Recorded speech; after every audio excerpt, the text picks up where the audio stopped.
Oh yeah, there was another episode of Star Trek Strange New Worlds.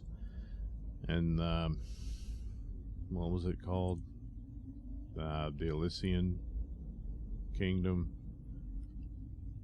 I guess it's like supposed to be like the Elysian Fields from mythology or whatever. I don't know. So starts off, you know, I guess it's all right. I don't know. You got Dr. Mbenga and his daughter still stuck in the transporter. Although in the previous episode it looked like he was going to get some help from this guy on possible treatment and stuff. So I thought, oh, he'll probably do that, and the girl will be able to just exist on the ship, you know, living with him as long as she has some sort of treatment. And then they could probably do an episode later on where she gets stuck and they got to go rescue her before it's too late for her next, you know, shot or whatever it is they develop for her. No, they decided to go ahead and resolve this story completely in this episode. So here's what they did. They decided to do another silly episode with fantasy elements in it. So the Enterprise is checking out this nebula, and they decide, well, we got everything we need, so let's move on to the next mission. And they try to leave, but they can't. It's like something's holding them there. And then they all black out, and they wake up.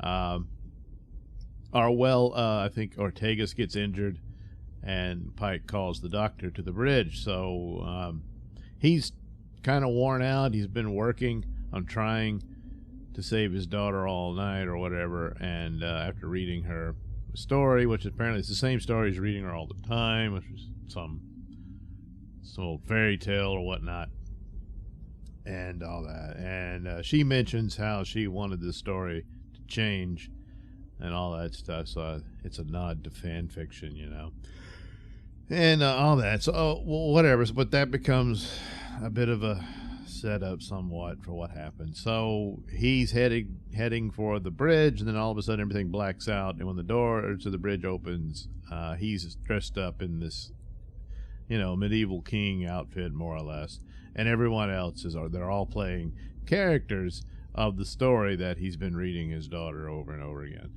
And but he's the only one who realizes something weird has happened. So basically this is you know, to save money, you do a story on the ship, which is, you know, that's a pretty you know, constant element that Star Trek would always do. So, you know, they're fine with that. So they just sort of dress up the ship with, you know, curtains and stuff and candles or whatever, which of course they already have fireplaces on it, so why not?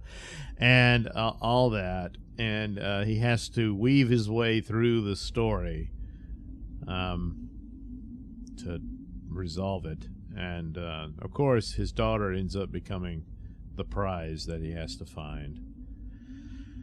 So, and then he suddenly, when he realizes that, he says, oh, she's always wanted to visit my quarters because she can't because she's stuck in the transporter. So he goes, and oh, there she is. So they go through a lot of things because of the you know, the intrigue of the story of there's an evil queen played by Uhura who wants to take down the king, and then there's dueling sorcerers. Spock is one who's on her side, and then Himmer is the other sorcerer. Thing is, though, Himmer is also like Mbenga. He realizes there's something wrong. Of course, he's blind, so maybe that's why or I thought because he was alien, but then Spock's sort of alien, and so is number one in this version of Star Trek. So I don't know. I guess because he's blind, none of it fooled him, but he just had to go with what Mbenga was telling him. And so they engage in a lot of silliness. You know, in the old days in Star Trek Next Generation, they would have done something like this, but they would have been trapped in the holodeck or something like that, you know. But, you know, whatever. That aspect of it doesn't really matter all that much. It's just the performance of it. And Pike, once again, now, had this just been a one-off early on and they had given Pike some pretty good episodes, wouldn't have really cared. But here...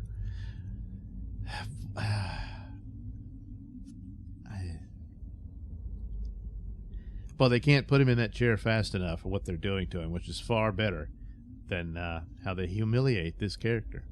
Man, I understand it's a fantasy thing. It's not really them, but... And then they have Ortegas.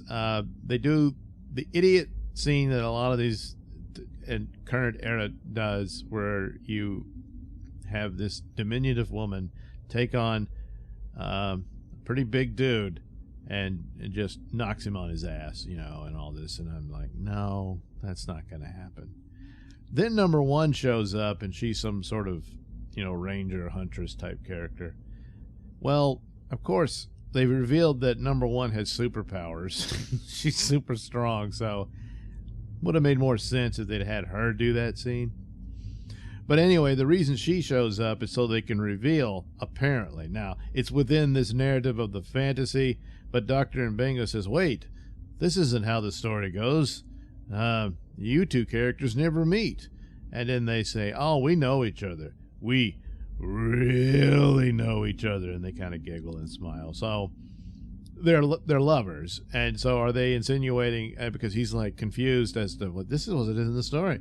So is it just his daughter wanted those two characters to get together? I mean, she's, I don't know, what is she, 10 or something? Jeez. Or is it just, oh, wink, wink, number one's a lesbian too. Maybe that's what they, how about that, huh?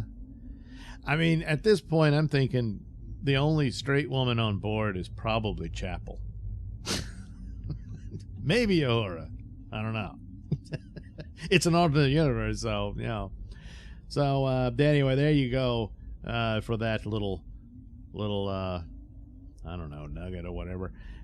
So, you know, it's a bunch of other sloppy stuff. They're trying to be funny, and it just kind of falls flat. This is the one time I actually didn't mind Lady Khan here. They let her be, you know, this other character.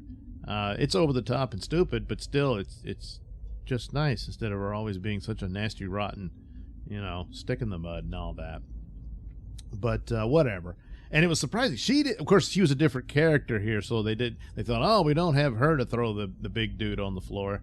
So, okay, Ortegas will do it.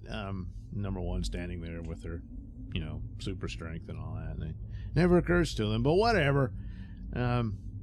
It didn't really matter. So Mbenga finds his daughter, and surprise, surprise, guess what happened? Well, the strange, mysterious nebula is some sort of godlike entity, which is another trope of Star Trek, and, you know, so not going to bash him for that. And, but it became intrigued with his daughter. So, and the story she was, you know, always reading or being read to and all that. And decided to play this out, and was keeping the girl alive from, you know, her condition and all that. And so the doctor, oh, okay, well, you know, can you fix it? And he said, if she leaves the nebula, she will die. So she must stay with us. So the doctor says, oh, well, what do you want to do, honey? And she says, I think it would be fine. I mean, she's a little kid and stuff. So he's like, well, all right. Jeez. So he lets her go. The entity envelops her in energy, I guess turns her into energy, and off she goes. And he's standing there, you know, like, oh, man, my girl's gone. And never in a million years would he have done this. It's his daughter. This mysterious alien entity shows up. I mean, what happened to the treatment that he just forgot? That was last episode. So she's gone, you know, but then suddenly she reappears, but now she's, I don't know, 20-something years old. And he's like, what? Oh. And she says, thanks, Daddy. I've had a lot of fun in the nebula and stuff and all this crap. And he says, oh, you look like your mother or whatever. And he says, it's only been a couple of minutes. And she said, yeah, well, time's different in the nebula. So it's fine. It's fine. It's okay. See, they showed that. And then she goes back to live in the nebula with, I forget the name she gave. It was her mother's name she gave to the nebula. who identifies as female, by the way. So I guess that's another nod to, yeah. So anyway, there you go. He just let some mysterious, weird cloud take his daughter from him, and then send this supposed adult self of his daughter, who miraculously aged, a couple of decades within 2 minutes. See, it's fine. It's fine. I move on. How does he know that's not some projection of his daughter that it made? You don't know. I mean, look what it did to the Enterprise and everything. So, so whatever. He just, okay, well, have fun in the cloud, honey, and then everything turns back to normal for the ship. As far as the rest of the crew is concerned, they lost 5 hours and they can't explain it. But Dr. Mbenga knows, and so he tells number one, I know what happened. And he's like, you don't have to worry about my daughter anymore. She's in a better place. Oh, my God, you don't mean... No. She's floating in a cloud. Oh, my God. No. I mean, she's... I let this strange, mysterious alien entity take her to live with it. With her, or her with it, for all eternity. You did what? And it's like, hey, it seemed like a good idea that, well, actually, no, it wasn't. I don't know why I did that, but I did. So she's gone. So let's move on and never mention this thing again, because, well, I would say the transporter thing breaks canon because Scotty was supposed to develop that later on, and we discover that in Next Generation and stuff. But forget about canon. This is not the original Star Trek. This is an alternate universe. So that's the only way that works. But none of it still works because they can't even remember what they did in the previous episode. So each episode is now its own universe. I guess that's how that works. But he would not have let his daughter go to some strange gas cloud. You got to figure out something else. And I thought, well, you could have had other stories with the character. Never mind, it doesn't matter. What is there? Only like 2 or 3 more episodes or something like that.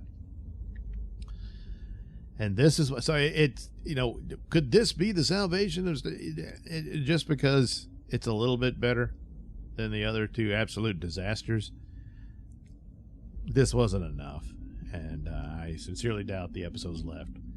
We'll save it. So,